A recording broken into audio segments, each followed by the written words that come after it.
Flying kicks in the world of pro wrestling have won record-breaking cable TV ratings, and now the Lords of the Ring are putting a serious headlock on network prime time. It's the knockdown drag-out fight of the fall. Stone Cold Steve Austin takes on Ross. Deborah goes against Rachel. The Rock challenges Frazier as UPN tries to pin NBC on Thursday night. Most of the other networks have just run away from them on Thursday night, and we're coming right at them. And how? With 2 hours of WWF Smackdown, wrestling returns to network prime time in a big way, and for good reason. We went into business with the WWF for one reason. They know how to talk to young guys. Those wrestling fans have helped cable take a bigger chunk of the TV audience. During 1 week, the WWF took the top 3 spots in cable ratings, and one recent WWF cable show drew more young men than all 6 broadcast networks. Cable has come up with a breakthrough show that's really stealing those young viewers that the broadcast networks are desperately trying to reach. But all the signs are not positive, says TV guide Jack Curry. Wrestling goes into the fall season with a couple of bad raps against it. First came the tragic death of Owen Hart in a stunt gone wrong.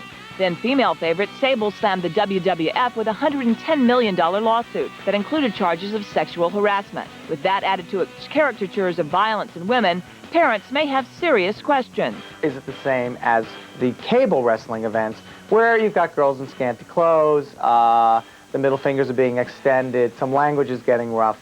So the question is, what kind of wrestling is UPN going to show? We don't want to upset our viewers. We don't want to upset our affiliates. We don't want to upset our advertisers. UPN has already seen success with wrestling. An April Smackdown special topped ABC in overall ratings and was number 3 in that prized male group. They're ready to gamble. It's a great way to send a message to that audience of young people that we hear them, we know what it is that they want to watch, and we're giving it to them. And Smackdown premieres on UPN August 26th. And later on ET, Sable, the most talked about woman in wrestling, faces off against her former boss, female wrestling champ Rena Marrow, a.k.a. Sable, to talk about her sexual harassment lawsuit against the WWF. Now her former boss has come to ET with his side of the case in the Entertainment Tonight cover story. I think you'll find in a very short period of time that lawsuit will disappear, and when it does disappear, I think you'll find us being in the very same position that we were prior to Sable ever walking into the World Wrestling Federation ring. In this corner, former World Wrestling Federation Women's Champion Sable, also known as Rena Marrow. Her opponent, Vince McMahon, is the chairman of the WWF. At the center of this feud is a $110 million lawsuit.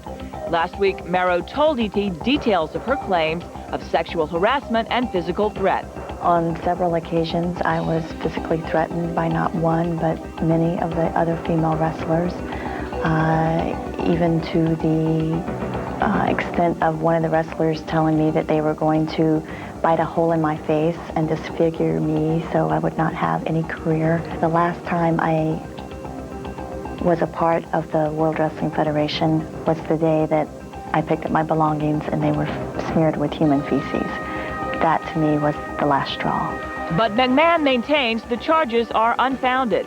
I think you will find all of them going away, every single one of them.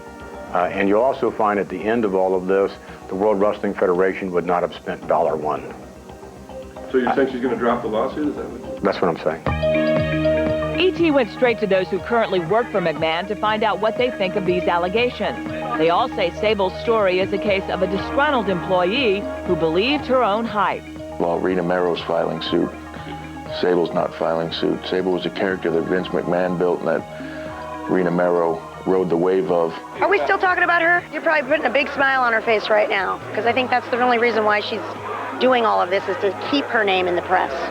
Yeah, show's over. The sexual harassment, as far as I'm concerned, as far as I've seen, has never existed. Vince McMahon believes in you and pushes you as your product, and you hold up your end of the bargain and everything works fine. You start developing a prima donna, spoiled brat attitude, things are going to change. When she heard about McMahon's ET interview, Rena Marrow reassured us that all of her allegations are true and she can prove them. She says, quote, "I am neither frightened of nor impressed by the bullying tactics used by Vince McMahon and the WWF." And we'll be right back with more for you.